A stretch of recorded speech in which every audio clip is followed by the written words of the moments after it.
Quando sai essa função na rede social, uma postagem que um cidadão colocou, que o lenço vermelho era o pobre que usava, o peão que usava, e o lenço branco era o estanceiro, o rico, que algum pobre usava um branco querendo se achar melhor. Não concordei na hora, sim. Porque eu acho que foi um fato completamente errado do que esse cidadão falou. Né?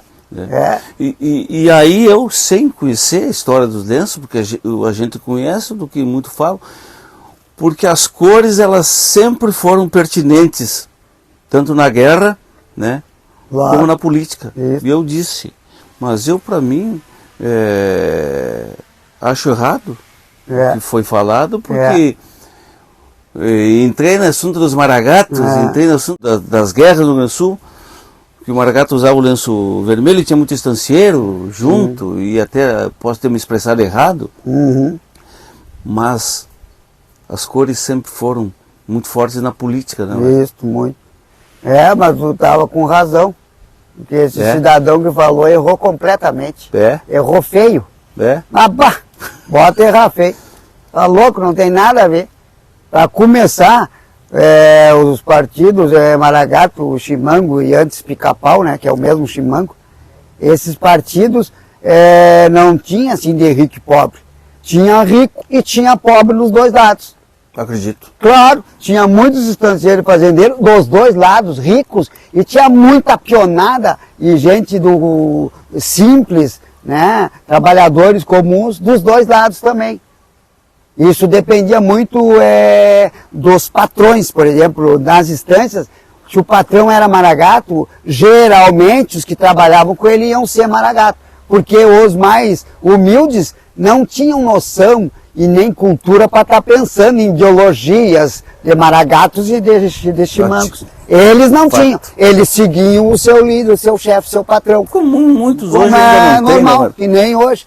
Tá? E outros também não seguiam o chefe, mas aí seguiam a ideologia do partido que usavam aquele lenço, né? Que era um símbolo daqueles partidos, né?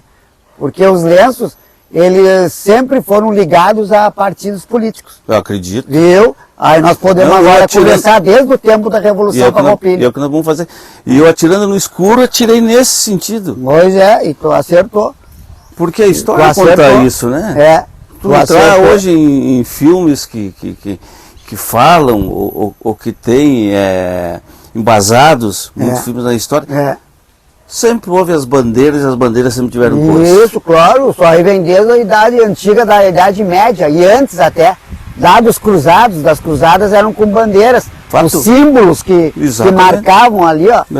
Pra ti, na guerra ali durante a batalha. Tanto é que num campo, agora tu entendeu, num campo de guerra, quando se enfrentavam, para te ver que a honradez dos homens, embora fossem homens brutos, violentos, se confrontavam os líderes e sempre via o que hasteada. Antes de acontecer a batalha. Com a bandeira. Com a sua bandeira. E essas bandeiras também, elas vieram, sabe de onde? Dos brasões. Acredito. Os brasões que cada família, muitas famílias têm seus brasões hoje. E lá no passado, esses brasões, quando foram usados pelas combatentes, eram justamente para eles saberem que o pelotão dele lá, ó, tinha aquele brasão, aquela bandeira, para se reconhecerem, né, durante a batalha, assim, porque às vezes eram mais de 10 mil homens em batalha, imagina como é que ia saber. Eu vejo, não sou, como mais uma vez digo, não sou muito um buscador da história lá, mas eu vejo que muitas instâncias, que naquela época, como bem tu fala, tinha muitos agregados, o estancieiro tinha o seu, acho que é daí que deve ser daí que se forma o piquete, né? Claro, era. Porque se juntavam tudo defendendo uma bandeira. Exatamente. Mas vinha gente de tudo quanto é lado. Vinha. E cada estância com seu pequeno pelotão de piquete, exatamente, se formava um esquadrão. E o esquadrão você formava uma companhia. E muitas vezes o estanceiro era o líder do comandante. Era líder daquele pelotão, daquele piquete, que se juntava ao líder maior, que era o comandante geral. Homero, e deve descer daí, tu olha me tirar essa dúvida, que nasciam os comandantes, os líderes, os tenentes-coronéis. Mas claro, isso, daqueles mais destacados, mais arrojados, mais inteligentes, aí vinha a patente ia aumentando, aí davam, né, tenente-coronel, coronel, general, uns eram do exército mesmo, né? Sim. Mas outros não eram, muitos não eram e recebiam aquilo só por época de guerra. E como é que chega esses lenços? Os lenços nossos surgem principalmente na Revolução Farroupilha, o lenço Farroupilha, né, que era vermelho. E os farrapos, quem era do lado dos farroupilhas, usavam lenço vermelho. Porque os farroupilhas também é um partido político. Eles tinham os deputados provinciais na época, que hoje é provinciais porque era província, hoje é estados do Rio Grande do Sul. Então, naquela época da Revolução, o partido liberal do Rio Grande do Sul, eles foram apelidados de farroupilhas, porque tinha muita... eles eram considerados rebeldes, porque eles estavam contra o governo, no caso, né? Sim. Estabelecido, do governo do Rio Grande do Sul. Então eles queriam uma autonomia da província. O que é autonomia? O que eu acho até hoje muitos de nós queremos é que cada estado tenha suas leis, que nem nos Estados Unidos. Entendo. Nos Estados Unidos, cada estado tem as suas próprias leis. Exatamente. E o recurso volta mais recurso para os estados e para as cidades. Então é isso que os farroupilhas queriam no início, tá? Quando iniciaram essa revolta. Mas... Até então dentro das discussões de câmaras e... dentro lá da Assembleia Legislativa da Câmara dos Deputados. O Bento Gonçalves e outros grandes líderes, depois tudo viraram nome famosos. Como os estancieiros. E a maioria, muitos deles eram estancieiros. E outros oficiais do Exército também, né? Claro, porque começou com isso aí, muitos eram políticos. Começou com a intelectualidade, né? Sim, com certeza. Depois, sempre começa assim. Depois é claro que passa para aqueles que trabalham ou dependem deles. E a maioria acompanhava o chefe, daí né? vem o romance do João da Gaita. Acompanhava o líder, o patrão, né? Acompanhavam. Outros iam por ideologia, porque também acreditavam que aquilo era o melhor, aquela autonomia, né? Quais os partidos da época? Aí, na época, no Brasil, existia o Partido Conservador e o Partido Liberal. O conservador, ele era mais ligado a Portugal. E o liberal era mais ligado ao Brasil, à independência do Brasil, entendo. Quando surgiu, e aos brasileiros, mas ao novo país que surgiu. Faz sentido. Era o liberal. O conservador queria conservar, ele tinha um apelido de caramurus. Chamava os caramurus, porque era o nome lá de Portugal, né? E aí, dentro disso, os chamados farroupilhas eram mais liberais, porque pensavam mais na província, no estado do Rio Grande do Sul. Tá? Só que aí quando começou a Revolução... Cores do conservador? Não, aí a nível de Brasil não existia lenço nenhum. Sim. A questão de lenço foi surgir com os gaúchos na Revolução Farroupilha com os farrapos, que são os mesmos farroupilhas, né? Farrapo, farroupilha, é um nome que vem... A primeira vez que esse nome surgiu foi em 1790 no Rio de Janeiro. Na imprensa, num jornal, de que um grupo lá, revoltado, e eram de gente mais humilde, pobre, e que usavam as roupas rasgadas e esfarrapadas, foram apelidados de farrapos, farroupilhas, de farroupos, de farroupas, uma coisa assim, vem a palavra farroupilha. Viu? Ver, né? E aí, como aqui começou a Revolução, aquela autonomia e aquele grupo mais rebelde do Bento Gonçalves, um outro grupo conservador, dos outros partidos conservadores, contrapor. Não é só contrapor, é para, tipo, fazer bullying, hoje diz fazer bullying com aquele outro grupo do Bento, apelidaram eles, alcunharam eles de farroupilhas, de farrapos. Não por causa das roupas, porque ele não era das roupas esfarrepadas, no nosso caso não era. No nosso caso foi a questão de serem mais rebeldes contra o governo e quererem uma coisa moderna para o estado do Rio Grande do Sul. Aí acaba saindo da discussão e vão para o fronte. Aí eles começam na guerra mesmo, né? No 20 de setembro de 35, a invasão por Guaíba na Ponte da Zenha. E aí o que eles fazem? Eles começam a usar um lenço para serem conhecidos entre si, né? Porque vinha pelotões de várias cidades. Começaram a vir com esses estancieiros, com o seu grupo, né? Com o seu pilotão, com o seu piquete. Então, como saber que aqueles eram farrapos ou eram legalistas do governo? Aí começaram a usar um lenço de cor vermelha, que ao mesmo tempo que também protegia o pescoço, não era só para usar uma cor, era também para proteger o pescoço no inverno, no rigor, e também eles usavam na cabeça. No forte do calor, botavam na cabeça e atavam para trás aqui, ó, e o chapéu por cima do lenço aqui na cabeça. Tu pode ver, tem fotos, né, dele. E você vê bastante na parte artística.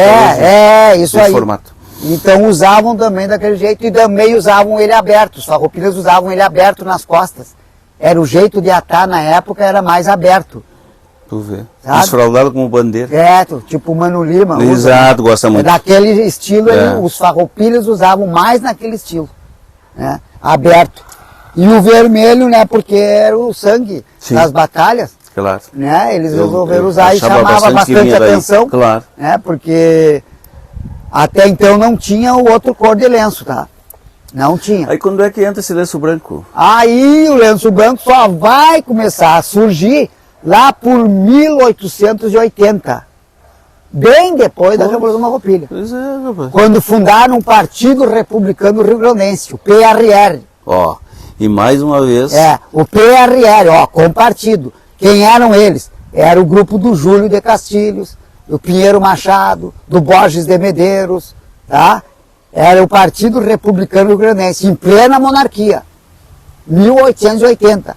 Eles fundam esse partido e aí eles, junto com a fundação do partido, eles começam o símbolo usar um lenço branco, que era o lenço, por exemplo, da paz, né? Um lenço mais ideológico nesse sentido. Aí na Revolução de 1893 começa a ter a guerra essa federalista, Revolução Federalista. Foi onde eu leio no livro do Nico Fagundes a respeito do combate da ponte. Aí começam os maragatos, foram apelidados de maragatos, os federalistas, o Partido Federalista é apelidado de maragato.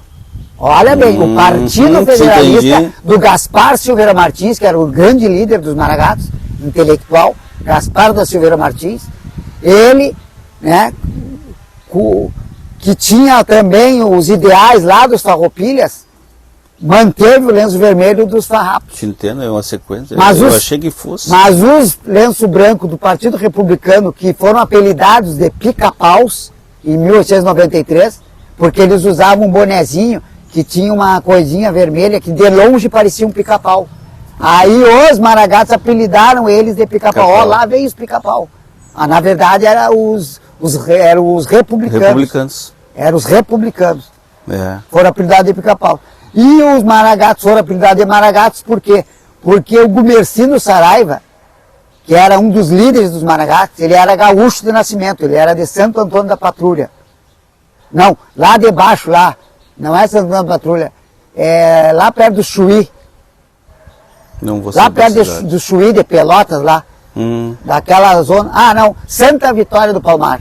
Santa Vitória do Palmar. Ele era de Santa Vitória do Palmar, lá do sul. Só que o pai dele e a família dos avós tinham campo no Uruguai. E eles então estavam muito no Uruguai, aqui, cruzando fronteira. E aí, ele trouxe do Uruguai, da cidade de São José, que existe até hoje, ele trouxe 400 homens com ele, que foi os que entraram pelo Uruguai no Rio Grande do Sul. Um pelotão de 400 homens liderados pelo Gumercindo, e eles eram maragatos. O que é maragato? Maragato viviam naquela região do Uruguai de São José, mas a origem desses maragatos é da Espanha, da região da Maragataria. E lá na Espanha, eles eram de origem berbere. Eles eram os berberes que invadiram a Espanha e Portugal com os árabes muçulmanos. Eram guerreiros do deserto, os berberes. E que eram chamados de maragatos, porque viviam numa região chamada Maragataria, na Espanha. E quando eles vieram com esse nome, né, dessa região, e quando entraram aqui, muitos também usavam o lenço vermelho, e outros usavam o lenço branco. O próprio Gumercindo usava lenço branco sendo maragato. Por quê? Porque ele era do Partido Branco no Uruguai. Sim. E o Partido Branco no Uruguai usava o lenço branco, e o Partido Colorado no Uruguai era o lenço vermelho. Mas as ideologias do lenço do Partido Branco era quase igual aos maragatos do Rio Grande. Te entendo. E os colorados de lá eram parecidos com os pica-pau daqui. Por isso inverteu a cor. Então tem que ter muito cuidado quando a gente vê foto do Gumercindo do lenço branco. É aí que entra o desacordo das prosas atuais hoje. E aí uns nem entendem muito e já inventam. Embola tudo. Embola, e o povo segue a internet, seguem repetindo bobagens e erros. Hein? É aí que... Quando não são estudiosos, não pesquisam a fundo, querem se achar donos da verdade ou achar que sabem, aí causam problemas para os que não sabem. Tem que buscar, tem que entender, tem que saber para falar, senão é melhor ficar quieto. Porque uma palavra mal expressada gera um... Sim, gera outro seguindo e repetindo. Ainda mais na rede social. Imagina. O que mais que me incomoda, vou dizer para ti, é pessoas estudadas, pessoas que são conceituadas e têm espaço. Pois dentro da mídia, dizerem... não dá aval para esse tipo de coisa. Pois não pode, É isso que me incomoda. Ou errarem também, dizerem bobagem sem ter a certeza. Exato. Porque na verdade estão nem aí para a história. A maioria não está, mas aqueles que gostam, ou aqueles que vão ensinar os mais novos, a essência da coisa, né? Eles têm que aprender certo. E aí depois nós podemos pular de 93, que é a Revolução Federalista, do Partido Federalista, que foi o apelidado de Maragato, do Gaspar Silveira Martins. O Partido Federalista queria também a autonomia do Estado em 93. E eles queriam, sabe o quê? No início, os federalistas eram mais ligados à monarquia. Eles queriam a manutenção da monarquia. Mas quando proclamaram a República no Brasil, em 1889, o Gaspar da Silveira Martins, líder dos maragatos, e os maragatos no geral, em todo o Estado, aceitaram a República, mas queriam uma República parlamentarista. E os pica-pau, que eram os republicanos, queriam a República presidencialista, que foi a que vingou no Brasil. Como é que é a coisa, né, Che? Os livros trazem, na verdade, e muito claro que... Os livros trazem e às vezes trazem coisas erradas. Pois eu queria ter... Temos que ter cuidado com os historiadores. Na minha frente, porque muitos têm o dolo de serem fiéis, muitos as pessoas que fizeram a história. Mas eles contam a versão deles. Mas às vezes eles também botaram erros ali no livro e ficam erros que outros estudantes ou leitores que não conhecem a fundo acreditam naquilo e passam para frente. Eu posso falar, porque eu descobri erros em alguns livros nossos, de historiadores, que antecederam a nós em Alegrete, e que eu descobri uma verdade com um documento que desmentiu aquele erro ali. Já aconteceu três fatos que eu descobri a verdade histórica. Um deles foi o verdadeiro doador das terras da cidade de Alegrete.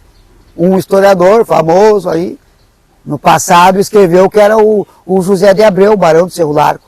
E, no entanto, não foi. Eu descobri os documentos do verdadeiro doador, trouxe para a Câmara de Vereadores, está lá na Câmara agora, a cópia do documento, que foi o Antônio José de Vargas, que era o verdadeiro dono aqui, onde nós estamos pisando nesse momento.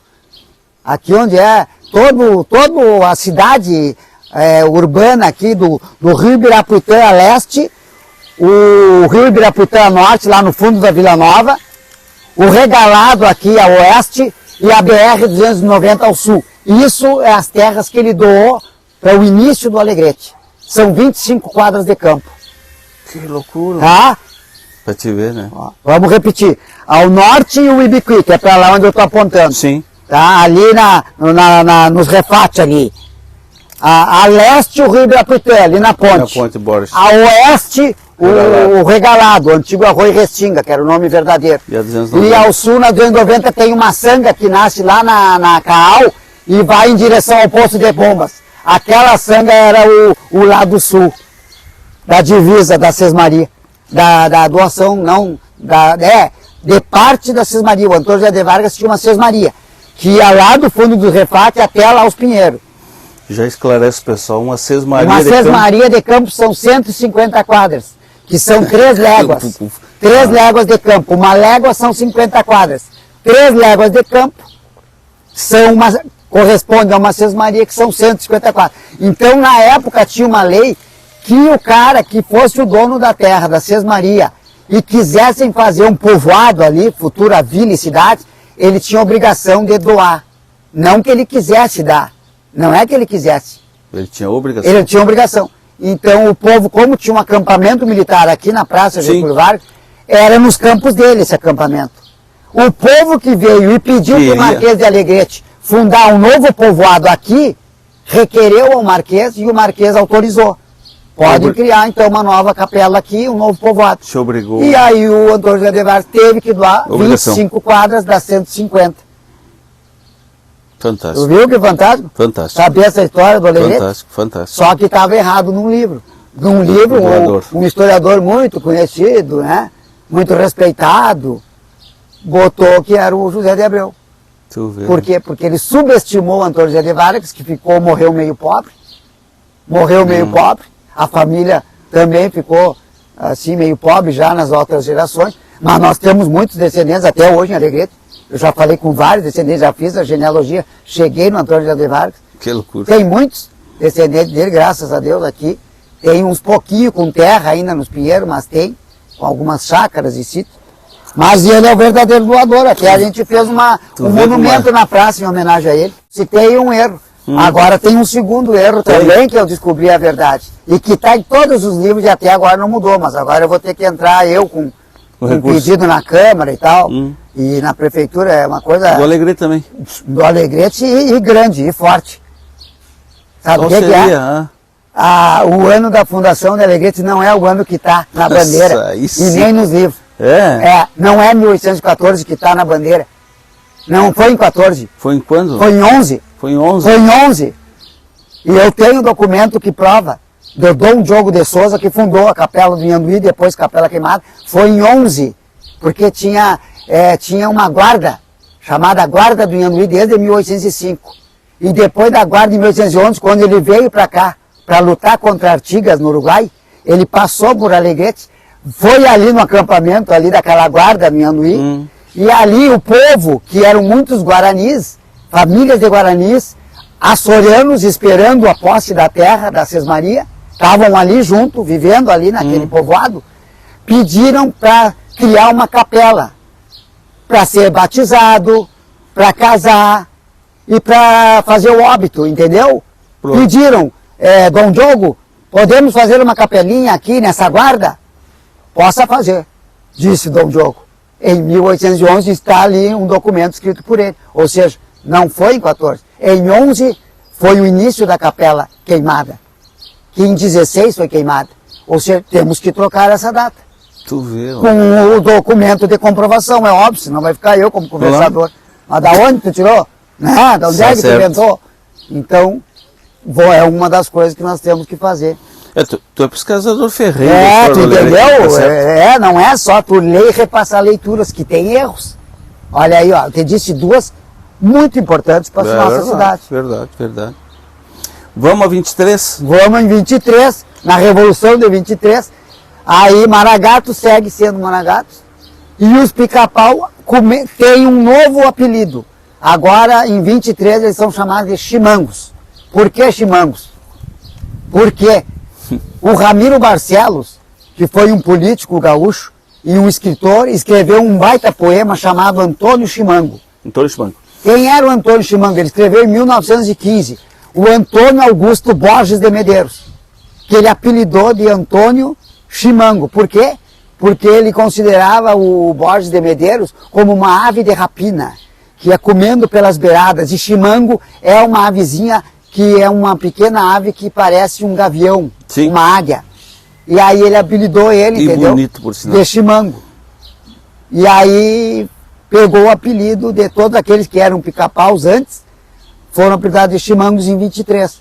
E aí comandados pelo Borges de Medeiros, no campo intelectual. Deixa eu te perguntar uma coisa antes que eu me esqueça. Tá. Essas propriedades que, claro, que cada uma tinha o seu partido político, ao quais eles eram fiéis, se mantinham muita região armada, né? Ah, sim! Não, mantinham até nas propriedades. Pois é aí que eu Sim, armamento tinha em todas as propriedades, porque numa época de uma invasão vinham muitos inimigos e invadiam tua fazenda, tua estância. Como é que tu ia proteger aquela tua família, teus filhos e tua mulher? E os teus agregados também com as famílias, e as mulheres e os filhos dos agregados, dos peões, né? É porque eu vejo nesses livros, dos posteiros, dos livros dos poucos que eu li, o seu fulano de tal veio com o seu regimento de tal lugar, o seu Beltrano veio... Isso! Então para eles terem essa... Exato. Eles tinham que ter. Eles tinham que ter comando dessa gente. E tinham armamento para se proteger também, né? Para proteger a sua casa, a sua família, a sua sede. Tu vê, né? Então, isso aí era uma coisa comum. E os chimangos, então, o apelido é esse aí, né? Aí continuaram usando o lenço branco. E por que que se deu a Revolução de 23? Porque o Borges de Medeiros estava há 20 anos no poder e não queria mais soltar. Aí os Maragatos, em 23, resolveram fazer uma revolução para tirar o Borges de Medeiros do poder. Que ele estava ditatorialmente no poder há 20 anos, de forma ditatorial.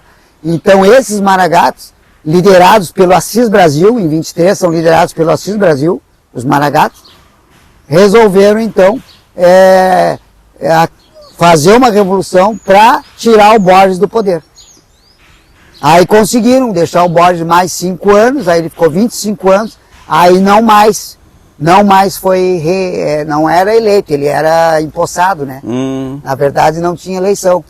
Assis Brasil desses que tem muitos desses. Eu vendi de Assis Brasil, que era o Joaquim Francisco de Assis Brasil, o líder intelectual dos Maragatos, em 23, né? Porque em 93 era o Gaspar da Silveira Martins, o líder intelectual. Mas o líder a cavalo em 23, um deles foi Honório Lemes, que era o líder da Fronteira Oeste. O Honório Lemes lidava toda a Fronteira Oeste, ele era o comandante da Fronteira Oeste, dos Maragatos. Agora o líder dos chimangos em 23 da Fronteira Oeste era o Flores da Cunha. Viu? Não podemos esquecer isso. Só que atrás desses dois vinha um monte de gente famosa, que tem nome de rua. E tem um monte que não tem nome nenhum, desconhecido, que também lutaram ao lado, que morreram em combates. Outros lutaram, não morreram, mas foram importantes, né? E não tem nomes nenhum, mas também merece a nossa... Com certeza. Esse Honório não era fácil de lidar com ele, né? Não, artimanha, né? Ele era muito inteligente, estratégico, estrategista, era tropeiro, sempre foi pobre, a família dele foi chacreira, né? Ele é natural de Cachoeira do Sul e veio morar em Rosário do Sul, né? Depois quando tinha 20 e poucos anos. Aí ali ele comprou uma chácara e ali ele ficou até morrer, né? Em Rosário, mas sempre tropeando, né?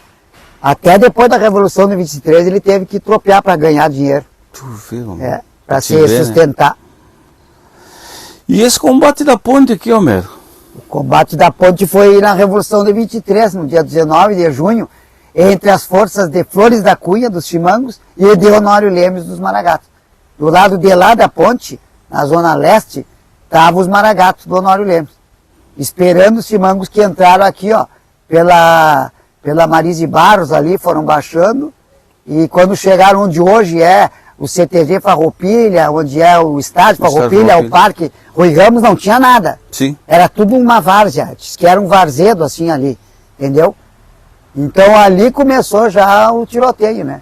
Aí o Flores da Cunha foi daqui para lá. E aí como ele viu que eles estavam melhor postados, os maragatos, porque a ponte só tinha 3 metros de largura e era de madeira. Ela era mais para baixo, de madeira, e só tinha 3 metros. Ou seja, passava só, no máximo, 2. A cavalo, sim. A cavalo, de 2, um de cada lado, e a pé também. Claro, do outro lado segurava. Segurava, e o rio estava cheio. Ele não era bobo, foi em junho, o rio estava cheio.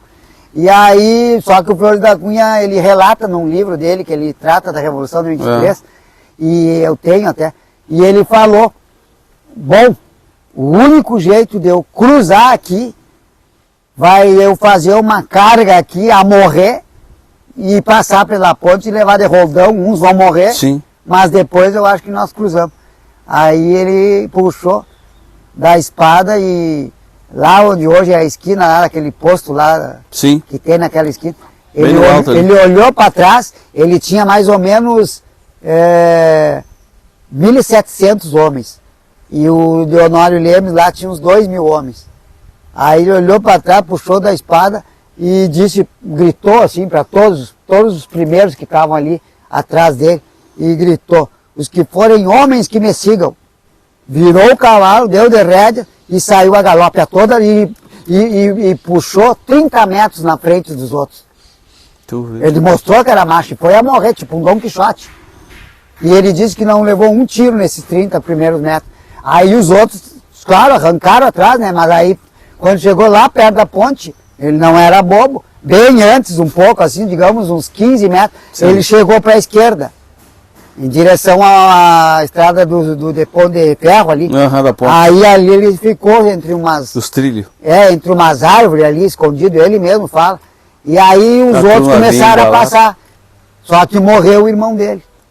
Ele teve esse problema. O Guilherme Flores da Cunha foi um dos que morreu ali na ponte, né? E também ele foi ferido. O Flores da Cunha levou um tiro aqui, pelo peito. O Oswaldo Aranha levou um tiro no calcanhar. E outros famosos também, quase, uns morreram, outros quase morreram. Enfim, no fim ele passou um pouquinho, mas morreram, né? Não conseguiram passar. E continuou o tiroteio. Só que aí encostou do lado do Flores da Cunha, encostou a vantagem do Chimango é que eles tinham uma metralhadora, que aquelas que ia fazendo assim, aí eles tinham uma metralhadora do lado de cá. Aí foi pelança. Aí mais ou menos eles levaram vantagem, mas os outros não flocharam, né? Não flocharam. Só que aí o que aconteceu? Morreu os irmãos Timbaúva. Um dos irmãos Timbaúva morreu na ponte, que era Maragato. Era um dos braços direitos do Honório Lemes, eles eram alegretenses, Delfino Timbaúva. Teco, o apelido dele. Morreu na ponte e o Honório estava mais ali para onde hoje ali é aquele mercado Santo Antônio, que na época era a casa da família Galã, do finado Heitor Galã, que eram Maragatos também. Eles estavam ali, tinha uma cerca de pedra ali que saía dali e você ia para lá, ó, você ia em direção ao Parque de Máquinas. Sim. Hoje Parque de Máquinas, tinha uma cerca de pedra. Então tinha muitos ali atrás da cerca de pedra e o Honório estava lá, olhando de cima, né, porque lá é mais alto, né, do que a ponte, e comandando estrategicamente. Mas aí um dos que, quando morreu o Timbaúva, foi avisar ele, ele era já chamado de General Honório, morreu o Teco Timbaúva ali, no estrado da ponte. Aí ele disse, esse homem de valor não pode ficar ali para ser pisado por cavalos e tudo. Retirem o corpo do Teco e tragam para cá. Aí o homem foi correndo a cavalo. Quando chegou perto, ele gritou, retirem o corpo do Teco. Mas aí o pessoal do Maragato entendeu que era o corpo de cavalaria. O corpo, entendeu? O corpo, na época era chamado corpo, o pelotão, o esquadrão todo era chamado corpo.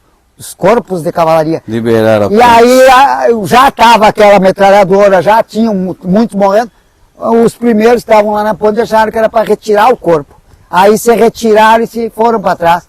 Abriram frente. Aí meio que abriram a ponte mais ou menos para os Chimango passar.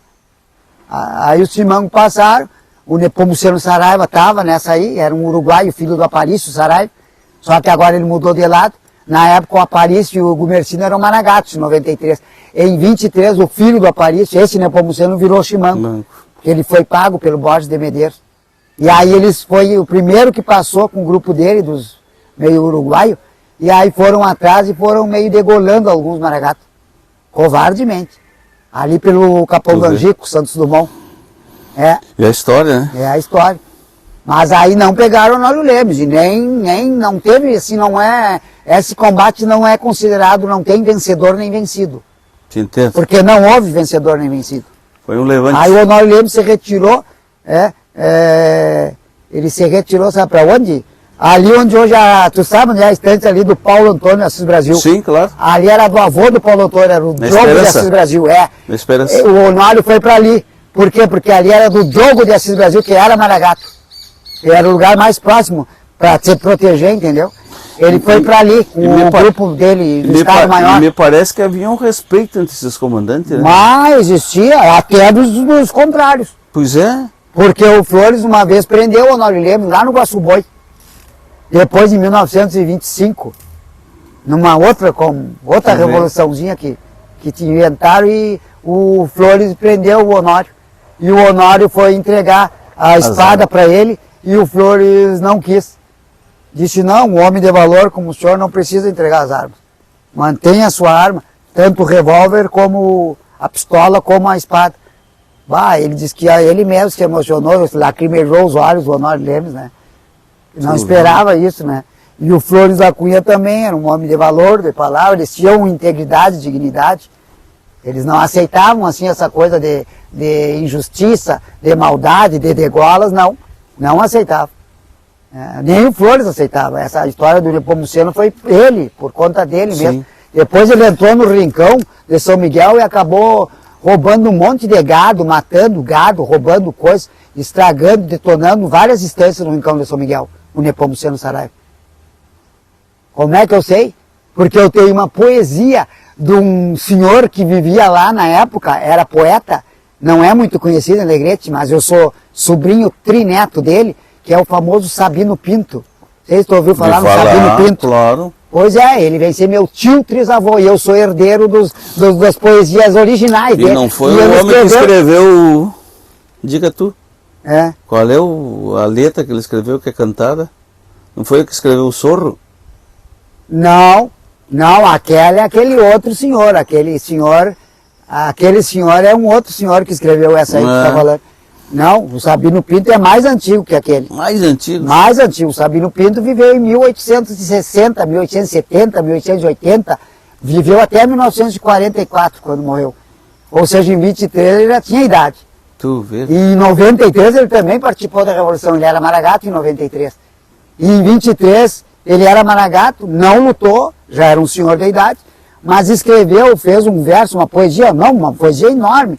E aí ele relata todos os abusos que o Nepomuceno fez lá no Rincão. Ele cita as famílias, cita os nomes, cita o que o Nepomuceno roubou, ou o que ele fez. Até as galinhas, os porcos, tudo, o cavalo, o petiço, tudo. Tu vê. Tu vê essas barbáries que esse Nepomuceno acabou fazendo. Mas não sob as ordens do Flores. O Flores era contra isso aí, o chefe dele. Quando é que se encerra isso? Se encerra com o fim da Revolução, que foi em 25, né? Em 23 e 24, em 25, com a paz de Pedras Altas. Lá no castelo do Assis Brasil, eles se reuniram, chimangos e maragatos, e assinaram a paz, dizendo que seria a última vez que o Borges era governador, o último ano. Aí eles aceitaram, isso aí os chimangos aceitaram. E aí depois, com isso, em 28, teve a união dos maragatos e chimangos, se uniram num só. Para quê? Para levar Getúlio Vargas para o poder do Brasil. Uniram-se os chimangos e os maragatos, que tanto lutaram contra, se uniram para levar Getúlio Vargas ao poder do Brasil, que estava sendo só, desde a proclamação da República até 1929, sendo comandados por paulistas e mineiros, que era a política do café com leite. Sim. São Paulo é forte no café, Minas Gerais é forte no leite. Então eles só botavam os presidentes desses dois estados. Aí o Rio Grande do Sul, né, resolveu tomar conta e levar Getúlio Vargas e acabar com essa política. E aí o Getúlio ficou de 30 a 1954. Que loucura, né? Só não ficou de 45 a 50. De 45 a 50 ele veio para a estância em São Borja e aí ficou o Euripo Gaspar Dutra. Homero, Tu viu nós só? temos muito o que contar a respeito dessas histórias, e eu acho que nós vamos ter que fazer outra prosa. Ah, sempre Vamos ter tem. que fazer outra prosa. Uma história puxa a outra, é né? verdade. Tu viu? Uma história puxa a outra. Tá, mas eu posso mostrar o lenço Farroupilha aqui, que eu tenho uma réplica. Tem? Tenho. Mas... Para mostrar a todos os nossos amigos, ó. Aqui tá a réplica do primeiro lenço Farroupilha da Revolução Farroupilha. É esse? É esse aqui, ó. Vamos mostrar para os amigos ali, ó. Assim, Mas ó. olha aí. Ó. Com todas as batalhas na volta, foi criado em 1837 pelo Major Bernardo Pires. Ele fez esse desenho aqui, ó. Com todo isso aqui que vocês estão vendo. E isso aqui, existe 5 no Rio Grande do Sul, originais. Tá? E esse aqui é uma réplica que foi feita, réplica. Sim. Lá na década de 90, a Zero Hora fez uma réplica com um livro e o lenço. Ah, eu lembro. Entendeu? Lembra? O lenço eu não lembro, mas do livro o sim. livro aquele parece que é de couro, assim. É. E aí... Existem 5 originais? 5. Um no Museu Júlio de Castilhos, outro no Palácio de Pedras Altas, lá do Assis Brasil. Um terceiro está aqui em Alegrete, numa estância. Eu não vou dizer qual, só para preservar a família e a estância. Está aqui em Alegrete. Que categoria? Está em Alegrete, um dos lenços Farroupilhas, que pertenceu ao Onofre Pires. Para te saber. Pertenceu ao Onofre Pires, está aqui em Alegrete. E tem um outro no Instituto Histórico e Geográfico do Rio Grande do Sul, em Porto Alegre. O quarto. E tem um com um amigo, um senhor amigo meu, que é alegretense, é um senhor de mais idade, mora em Porto Alegre e pertenceu ao Davi Canabarro. Está com ele lá em Porto Alegre, na casa dele. São os 5 lenços que existem. Que registro. Hein? E esse aqui é uma réplica deles, ó. Fantástico. Tu viu? Fantástico. Homero, te agradeço. Vou te visitar de novo. Claro, será um prazer. Nós tomamos um mate. Será um grande prazer. Tem tanta coisa para nós contar. Nós não podemos deixar se apagar, temos né? que entrar nessa parte do gaúcho a cavalo. Também, claro. Temos que entrar nessa parte e no cavalo, a importância do cavalo para a história da humanidade. Verdade. E para a criação das cidades foi através da pata dos cavalos. Tá aí, tá aí o próximo. Desde a Grécia Antiga ao Alegrete. Isso, vamos contar. Vamos contar. Desde a Grécia Antiga ao Alegrete. Vamos contar. A pata de cavalo. Obrigado, irmão. Tudo bom. Te agradeço imensamente mesmo. Tá? Um abraço a todos. Tamo junto. Show, você lá. É, se ficou marcando aqui, tá morta a